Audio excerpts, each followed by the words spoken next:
बिस्मिल्लाहिर्रहमानिर्रहीम। उम्मीद करता हूँ आप क्या खैरियत से होंगे। प्रीवियस लेक्चर में हमने स्टैटिस्टिकल टेस्ट को डिस्कस किया और बेसिकली उनके दो ही टाइप्स थे, पैरामेट्रिक और नॉन पैरामेट्रिक टेस्ट। तो आज का जो हमारा टॉपिक है वो टी स्टूडेंट डिस्ट्रीब्यूशन टेस्ट है। तो चलिए स्टार्ट करते हैं जी।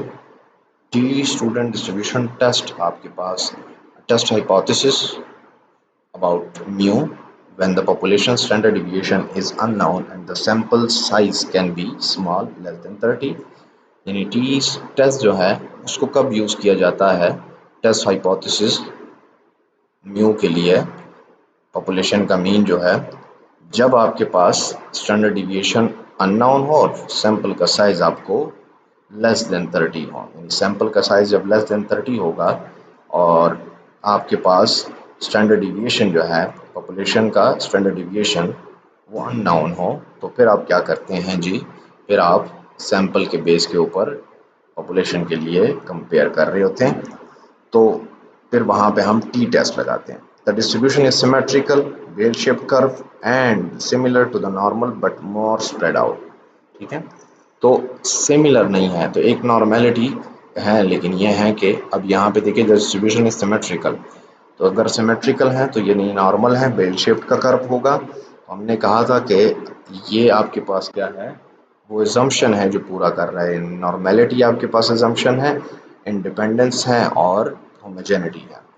तो अब इसको आगे चल के हम देख रहे हैं calculating one sample T test. तो एक सैंपल के लिए हम क्या कर रहे हैं, टी टेस्ट को कैलकुलेट कर रहे हैं और उसके लिए एग्जांपल हम ले रहे हैं। A random sample of size 16 with a mean 25 and standard deviation 5 is taken from the normal population.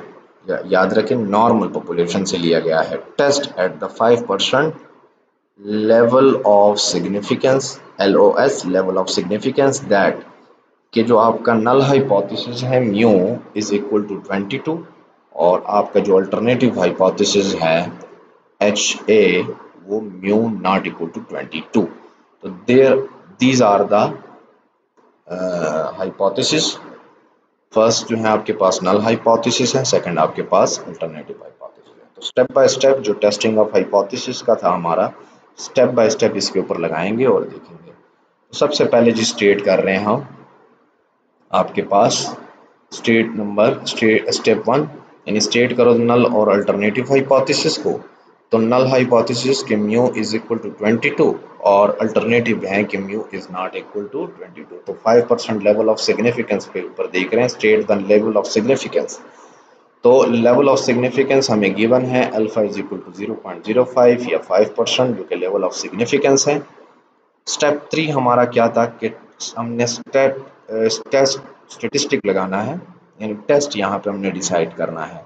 तो इस केस में ये जो स्टेप आपके पास होता है कि इसमें क्या करना होता है, स्टेप 3 में आपने डिसाइड करना होता है कि आप कौन सा टेस्ट लगा रहे हैं। तो क्योंकि ये जो आपके पास है पैरामीट्रिक टेस्ट लगेगा और सैंपल का साइज लेस देन 30 है, ये हमें पता है कि हमारे पास वो जो सैंपल का साइज है वो लेस देन 30 है।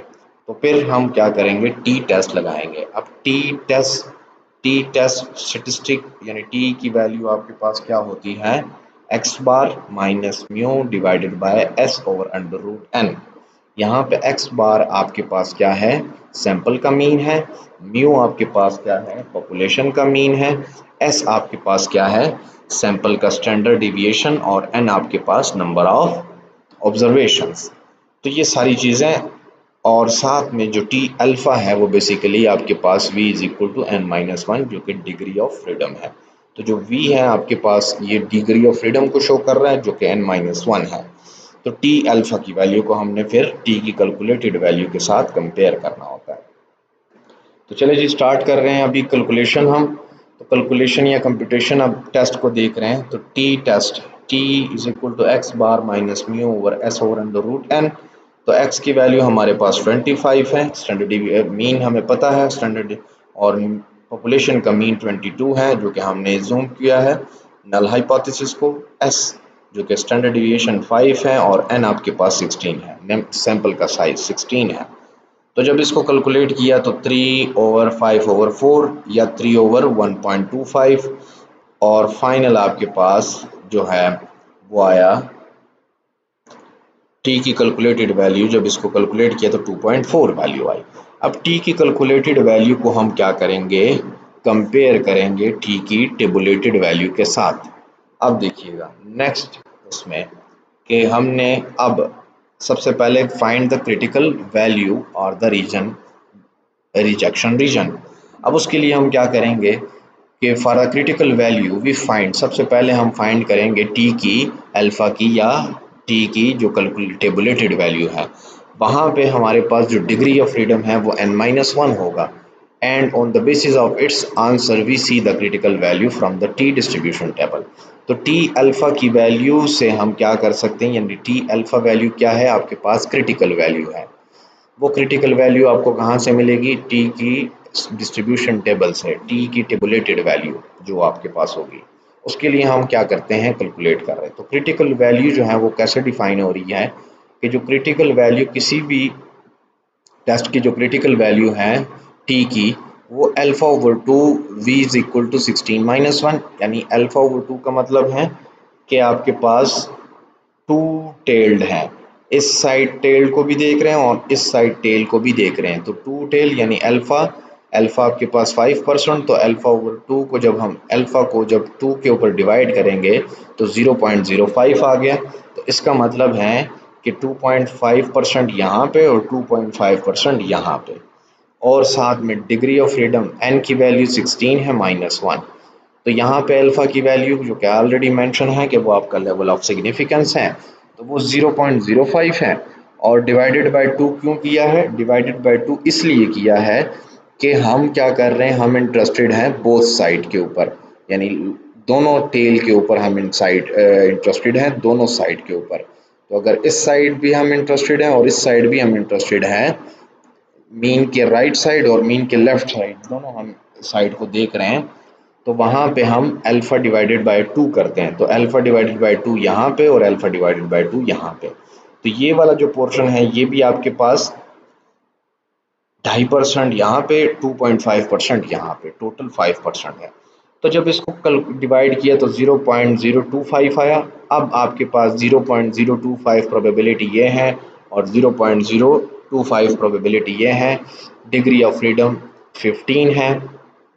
तो इस केस में टी की टेबुलेटेड वैल्यू क्या होगी, जब आपके पास लेवल ऑफ सिग्निफिकेंस 0.025 होगा, जब लेवल ऑफ सिग्निफिकेंस आपके पास अल्फा 0.025 होगा और डिग्री ऑफ फ्रीडम 15 होगी, तो इस केस में टेबल में जो हमें वैल्यू दी जाती है वो 2.131 वैल्यू देगी प्लस माइनस।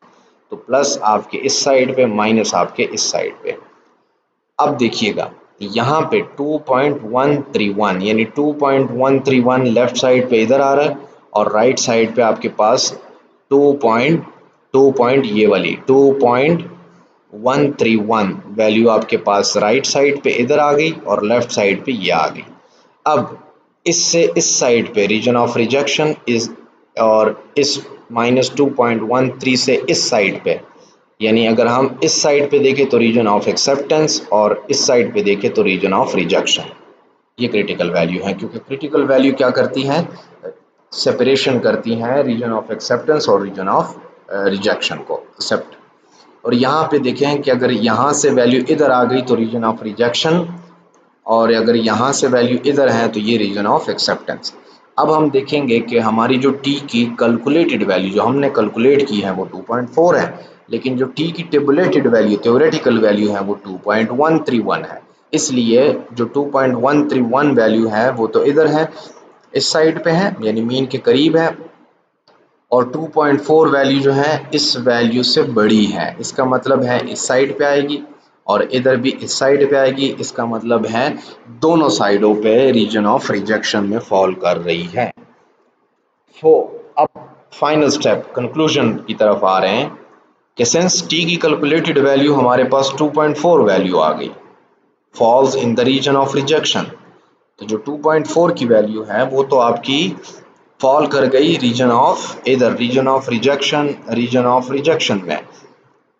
तो हम क्या कर रहे हैं, देयर फोर वी रिजेक्ट, हम कर रहे हैं रिजेक्ट कर रहे हैं अपनी नल हाइपोथेसिस को, एच नॉट को, किस बेस पे ऊपर, 5% जो डाउट था, लेवल ऑफ सिग्निफिकेंस था इसके ऊपर, यानी लेवल ऑफ सिग्निफिकेंस आपके ऊपर है। तो there is a sufficient evidence, हमारे पास सफिशिएंट एविडेंस है to conclude that population mean is not equal to 22। इस बेस के ऊपर हम क्या कर रहे हैं, अपने नल हाइपोथेसिस को रिजेक्ट कर रहे हैं और अल्टरनेटिव हाइपोथेसिस को एक्सेप्ट कर रहे हैं। स्टूडेंट, उम्मीद करता हूँ आप लोगों को ये चीज़ें समझ आई होगी। अगर कहीं पे कोई कंफ्यूजन है, कोई क्वेरीज हैं, तो आप कमेंट्स बॉक्स में लिख सकते हैं। ओके जी, थैंक यू, अल्लाह हाफिज़।